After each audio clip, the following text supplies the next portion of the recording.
bizitzaia osoan Nafarroan eman deten, eta gaur egun Donostin bizi naiz. Lanagatikan, Donostia jo nintzen bizitzera.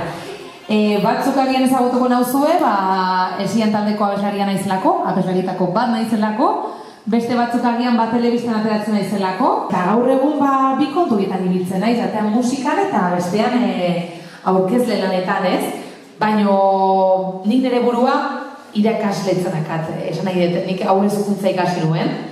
Nire ikasketa danak gehienak Nafarroan egin dituen, euskaraz egin dituen. Nire ametsa adibidez, nire ametsako bat zen Gasteizeko Foru plazan jotzera. Eta zuen adinarekin nik esaten nion nire amari, jo ama, kontzertok ikusten ditunean, nik egunen batean, holtza hortara igoko naiz, eta hor abestuko den. Eta duela uste dut 3 urte, ez 3 urte, duela aurten hori da, 3 urte, bertan izan ginen, Esian taldrekin jotzen duen, adibidez, amets hori bete nuen. Beste asko dazkak betetzeko, baina saiatzen naiz poliki-poliki, oio guztiak gogozetararekin betetzen. Nola hasi zinen musikarekin? Musikarekin, begira, 6 urterekin, hasi nintzen nire herriko musika eskolan, lenguai musikala eta txistuko klaseak jasotzen. Txistularia naiz, eta gaur egun dakat pixkat aztuta txistua.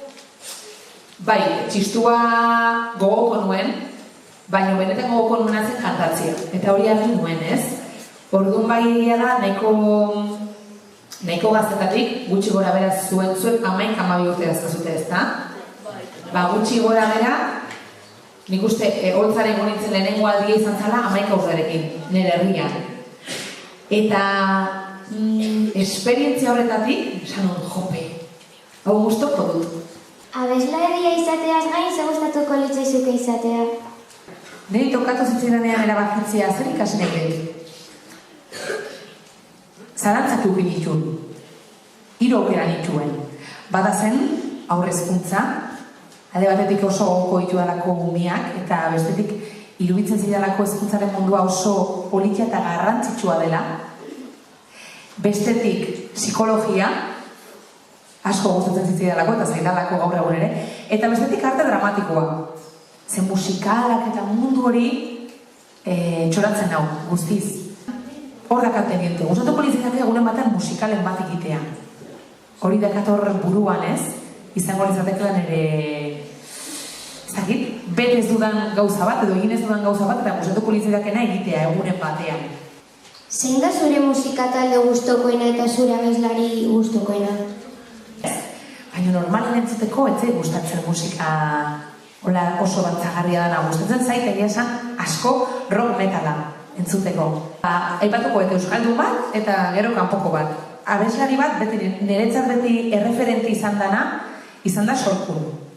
Sorkun abeslaria niretzat txikitatik izan da oso referentea. Eta asko gustatzen zait bere ahotsa, asko. Eta bestetik, musika talde bat bezala, eta musika estiloa ere bai, egiten duena ere bai.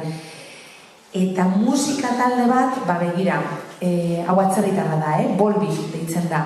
Eta Volbeat taldeak egiten du rock metala eta country estiloa ere sartzen dio kantu batzuei, eta oso talde ona da, eta asko gustatzen zaidana. Euskaraz abestea arroz eskitzen zara? Oso harro, noski. Oso harro, eta gainera, begira, jende asko esaten dizu. Jope, zuri, zergatik ez dituzue kantu batzuk gazteleraz idazten. Horrela, Euskal Herriaz gain, beste toki batzutan jotzeko aukera egiko dezute. Ni normalez dut, bagian arrazoia dakazu, publikoa zabalagoa izango da, baino ez.